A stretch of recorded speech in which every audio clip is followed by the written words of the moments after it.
Welcome to The Weekly Trend, a podcast for navigating the markets through the lens of technical analysis.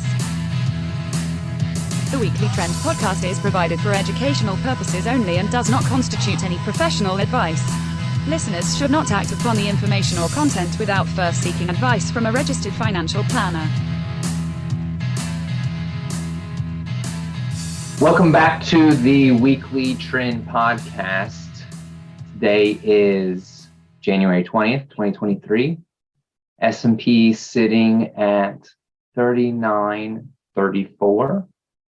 My name is Ian McMillan, and I am joined today by Kevin Ferrari.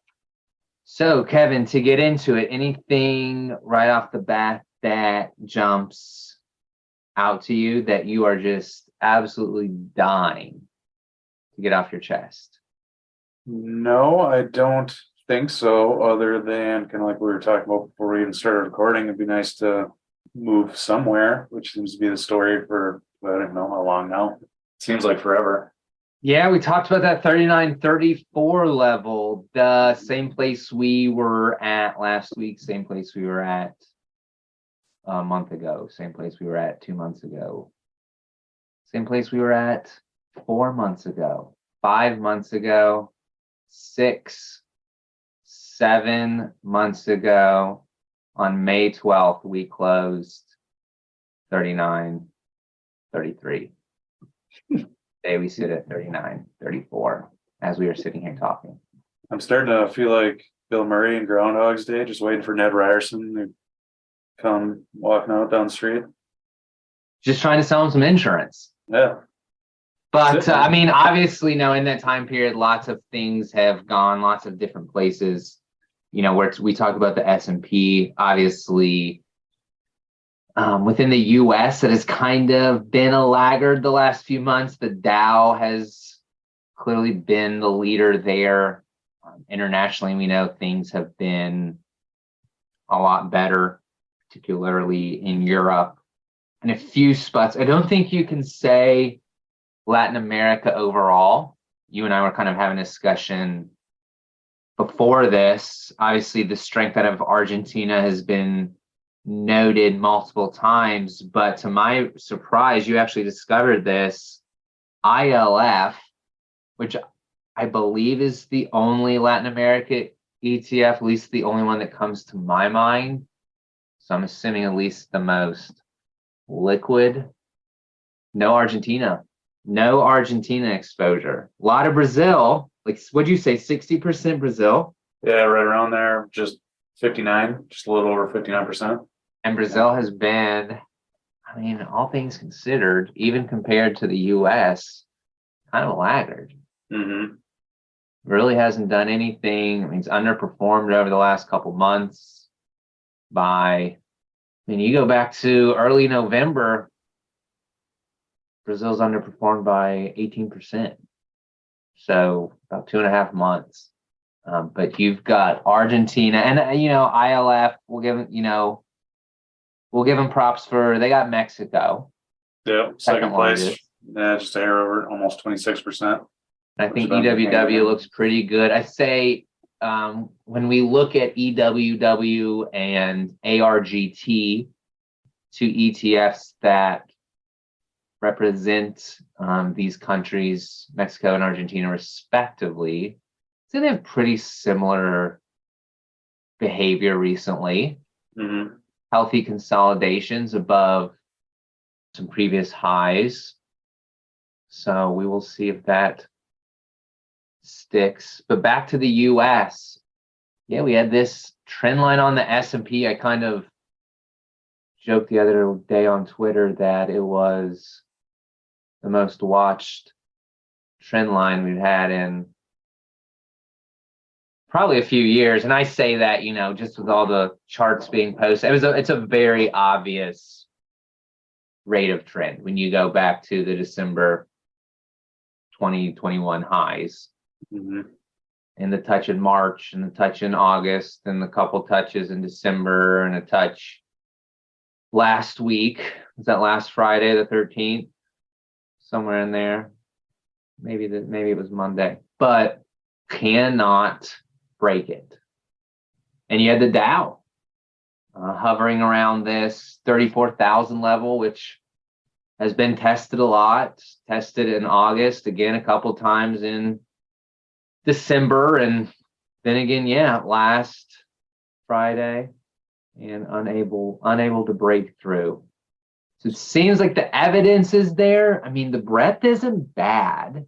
Mm-mm. And there's, stocks working that, this is an opinion, but I wouldn't expect them to work if we were in a, looming global recession. I'm not saying that we can't have a recession. Some stocks do fine, but a Caterpillar, it's a big leader. I would assume that would be doing worse if all the doom and gloom was as bad as people say. Now, we can be sitting here a month from now and Caterpillar's down 15%. But as far as where we stand today, some pretty, I don't know if they're great things or okay things, but as you had mentioned before we got on here, also it's not so great things. Right. Yeah, I mean, really, when you kind of take a step back and look at all these different areas, I mean, it's really a mixed bag. You're not seeing much traction in any one area for the most part, or if you are, it's kind of seems to be short-lived. It's like every Friday, it seems like when we hop on there and start thinking, we're seeing a little bit of a kind of a theme, I guess, for lack of a better word. It seems like it's kind of the opposite next week and flip-flopping back and forth. Yeah, especially, growth and value, I'd say growth had a pretty nice little bounce back now. Mm-hmm. And you still give the edge to value here based on these trends. But, and maybe, some of that goes back to rates. Rates were, I guess, flat for the week. They were down for today. Still kind of bumbling around, and 10 years tried to break out short term. They're kind of running into a trend line as well. Yeah, like IEF came up, touched 200-day, kind of rolled back over today. But at least they took out their most recent high. They did. Which is PLT never really confirmed. I think if you're going to get super bullish on bonds, you got to have the long terms confirming. And they've got back to those early December highs around 109, rolled over here the last couple days. And we still just continue to sit. I will say one positive is that the defensives, your staples, your utilities, real estate, healthcare, and I think those are actually the 4 worst sectors today. They continue to look pretty bad on a relative basis. So there's no running to those areas for protection. It doesn't seem to be the case. We could still absolutely go into a bear market and, defenses underperform. Maybe that's a rate thing, right? These are probably companies that hold more debt. Your utilities, your staples, things like that hold more debt. But from a relative perspective, I got to give it to the bulls that these areas kind of stink. Mm-hmm. XLC on a relative basis. I can't believe we're saying this, and I don't think it's been fixed. I'd say it's breaking a rated trend, again, on a relative basis, back from, September-ish, September 2021. But for all intents and purposes, still a long-term downtrend. Right. Well, that's the thing. These things have been hit so hard, right? I guess you can't be totally surprised that they're fighting back a little bit here, but they are, yes. And and I would put consumer discretionary in that same category. Mm-hmm. Now that I guess this is large cap, I would say some of the smaller, more random stuff. And I think you and I talked about this a couple weeks ago when we did the podcast. The smaller random things like Abercrombie and Fitch, Buckle, like these really, when we had the big, malls are going out of style, that big scare from a few years ago, and all these mall retailers got hit, and they've kind of been lumped in this, grouping of pretty subpar retail names, and they don't look too bad. I put Macy's, another one in there. Five Below has somehow held up pretty well over the last. Yeah, like American Eagle, kind of in that same boat. Yeah, American Eagle. I mean, it's basically my entire middle school wardrobe is kind of trying to hang in there. Look at Five Below versus Amazon, and that's, that in itself doesn't seem super risk off. We'll see. But yes, the point in case is the small and mid cap retail discretionary type of names have been working better than your Amazons and your tech stuff. Mm-hmm. Although you mentioned online retail had made, on an absolute basis, a little recovery here. Mm-hmm. We'll see. Again, that's a chart that I can't say that that's out of the woods. No, that's the thing. They're basically coming right back up, like ONLN or iBuy up to the 200-day. They've done it before the last couple days, basically kiss it and roll back over. So I'm not expecting too much really at this point. Bitcoin, gotta be honest, I'm a little surprised we made it back above the 2017 highs. So like 19, 20. I don't think we ever got to 20,000, but we'll call it 20,000 for the sake of discussion. Yeah, so got down to, I don't know where, 15, 16,000. We're back to 21. Rate of trend broken. I'm going to say no. It's a nice move this past couple weeks. It's pretty much right there on November or on January 9th. So it's been a pretty quick little 25% move. We'll see. But all in all, when we look at price, we're above those 2017 highs in Bitcoin. I don't think you certainly can't be short. No. Where it goes from here, I don't know. Again, like stocks, I'm not super convinced. But again, one of those things where the behavior recently, I don't know, just still more thumb twiddling. Right. Yeah, that's the thing. You keep getting enough to want to make that case that we could move higher, right? We're just talking about Bitcoin moving higher, defense is breaking down, online retail, kind of your smaller mid-cap names. But that, so we could keep getting hints of these movements. And the S&P doesn't do anything, which right? Maybe that era is done, which would make sense. At some point, we're all going to stop paying attention to the S&P.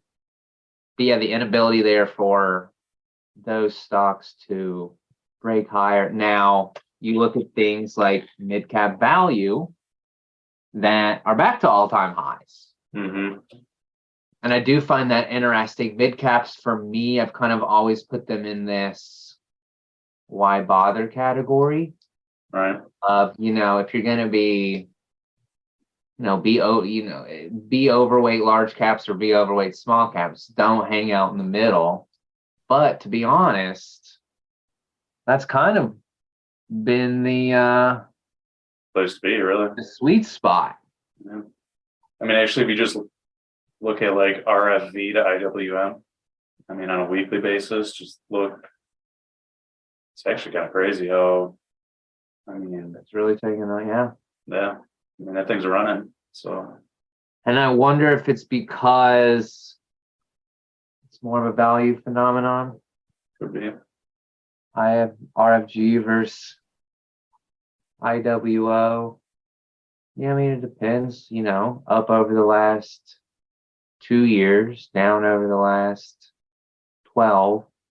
So maybe that changes. Maybe mid caps become a sweet spot. I think that goes back to, definitely seems we're entering a new cycle with new leadership. So I am pretty much willing to accept that anything can change. Right, open to anything at this point, just give me something. Yeah, and especially if we're going to have a rising rate environment, I think a lot of things get tossed out the window from what people have begun to become to expect over the last 30, 40 years. What about the dollar? Is the dollar, other than, boosting stocks overseas, still below 104? Has it done much for anything else? What do you think? What do you think about gold? Where are we sitting on gold, Kevin? Gold's interesting. So it's on an absolute basis, a little messy. It's obviously been on a run, but if you look at that relative to the S&P, like especially on a weekly, if you look at that downward rate of trend from, really all-time highs in that relationship back in kind of late summer, early fall 2011. Yeah. It's trying to break that rate of trend now, depending on how you draw that. It's essentially right there. Yeah, and when you look at the behavior over the last, it visually looks like it's kind of trying to carve out a base. Yeah, like you said, you're right there. And then on a horizontal, right, you've got these highs from March, June.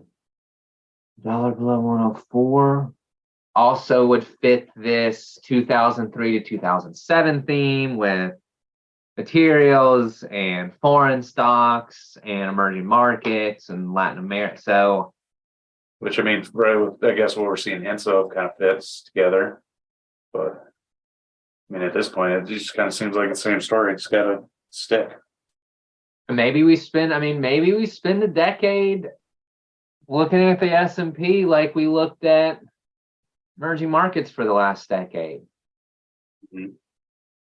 Well, that's fair. I think, right, there's a home country bias in most people that says, oh gosh, that would never happen to American stocks. I think you got to be open to it. Emerging markets haven't gone anywhere for 15 and a half years, 16 years. That's on now if you include dividends, I guess you're back to your 07 highs. But does the S&P become the DAX? Maybe a bad example on the DAX. It's actually been a pretty good one. That has been hanging in there. As far as Europe is concerned. Right. Got the CAC just now getting above, in France, just getting above its 2007 highs. You've got, talk about Brazil again, sitting in the same spot it's been for 3 years. So it's possible, especially if we've got some type of currency headwind, the dollar becomes weak. What does that do? I guess it could be, a boost. People say a lower dollar better for stocks, but from a relative perspective, I think it hurts U.S. stocks. Again, same thing we saw March 2002 to the bottom, dollar bottomed in March 08. And it was good for U.S. stocks. Stocks went up for 4 or 5 years, drastically underperformed though. So, yeah. All right, Kevin, anything else comes to your mind before we leave our listeners to get about on their weekends? No, I think the only thing I kind of noticed while we were talking here, like S&P cash, if you look at the 50 and 200 day, if I'm eyeballing this right, which you can kind of confirm that, we got to be the closest we've been that those two moving averages have been since they basically crossed, right? You mean distance from each other? Yeah. Almost got there in December. Again, tried. I really thought we were gonna get there on with Wednesday's open. Mhm. I mean, we were there. And barring some type of, I think Pratty said we had to get to 39.